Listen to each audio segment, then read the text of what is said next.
So that was released 2 months before he died. So when he died 2 months later, on the 11th day, that is the day of the memorial day, I distributed all the books. It was so great. We didn't know Dr. Krishnan did such great thing. Thought it strike me. I don't want this in my life. Why after dying people have to tell me how great Sunithakrishnan was? Whatever it is, you tell me now. When I am alive and kicking, tell me now that I am great or bad or worst or things like that. This is the first incident that triggered that thought. A month and a half later, my dad died in November 21. Around in early January, I started getting some big time producers and all. And basically tell me that they want to do a biopic on my life. So I said, I'm not so keen, not interested, because I thought they're asking me consent. So they said, no, we just want you to, look at the script. I said, what script? You've already finished writing my biopic. She says, yeah, we've finished. I said, from where? No, we got all the information, it's on Google. I was taken aback and I asked my, wonderful spouse sitting at home who's from the film industry. I said, what the hell? How are people writing a script? He said, go and see the YouTube. He said, there are 100 biographies of yours. Everybody has written by your story. So I went to the YouTube and checked, and the weirdest stories about me are there as my biography. So that is when I decided, now the world needs to know my truth and from my voice. I need to tell the world what is the truth and not the truth stories that is written in biography. So that is how my autobiography came about, in terms of I had to write it. I took 13 days away from my world of rescue and rehabilitation. I kept my mobile phone away for 13 days, and in one shot, 13 days, I finished my autobiography. Wow, amazing. I heard that 13 days, each day you spent around 14 hours writing the book. And the traumatic experiences, the incidents, the attacks, everything, and completed it in 13 days. Yeah, it takes a little bit of it's not very comfortable, pleasant, kind of reliving your 50 years and kind of remembering everything that went wrong. Because my book is not about my achievements, it's also about my failures. It's also about my vulnerability. It's also about, I'm not a great person, I'm just a normal human being, like any other human being. So I have a lot of pettiness inside me. I can be as petty as anybody else. So to put all that in a public space is not an easy thing to do it. So this 13 days was also cathartic for me because I had to relive some of the things. But much more than that, it was also something where I had to let go of my bitterness.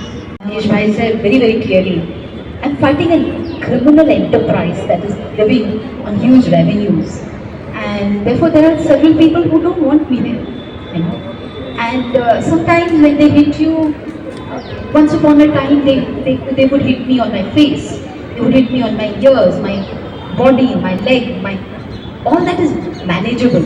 Anybody of you all do that? You'll have to be sitting, putting your leg there, this side, that side. No problem there. So I started seeing the benefits of being petite and small, thanks to my father's early thing.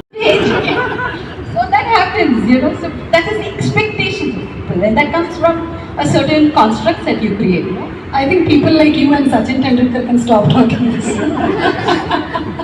Because that's what you all have, before I shifted to a new place. But yeah, I think love of people can create that kind of magic. Yes, you can. So yeah, so I can complete this by saying that if you also intend to have a gas cylinder for 8 years, then please start doing some good deeds, which will start from buying this book.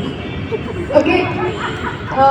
Yes, and I think most of you all must have seen Sunitha Garu's TED Talk, where she mentions about the abuse that happened to her. And even after that, immediately, what struck me was, the first thing that she decided is that she is not to blame for it, which people don't do in most of the cases. It might not have been a physical abuse, But sometimes even at home, in some cases of domestic violence or some other thing, even men, suddenly they take all the blame. So what do you have to say about this, where you decided that I am not to blame for this? How did this decision, this strong willpower come to you? I think it was not overnight, because from a very early age, from very, as a child, I was different. From the age of 3, I believe I would teach children in my neighborhood whatever I had done from the kindergarten.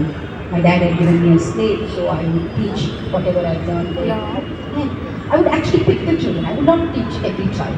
I would pick only those children who are poorer than us. So I think by the age of 12, I was running a school. So I had a lot of processing of thoughts. I was not like, I wouldn't say I was like a normal child. I was slightly different, maybe much. Has she done something great? Or what is she talking like this? Why is she walking like this? Because for me the question was, why are you looking at me like this? What have I done, boss? Why are you looking at me? So that was not something which was very painfully, Suma. Even today, this is the same problem. What happened to me was 37 years ago.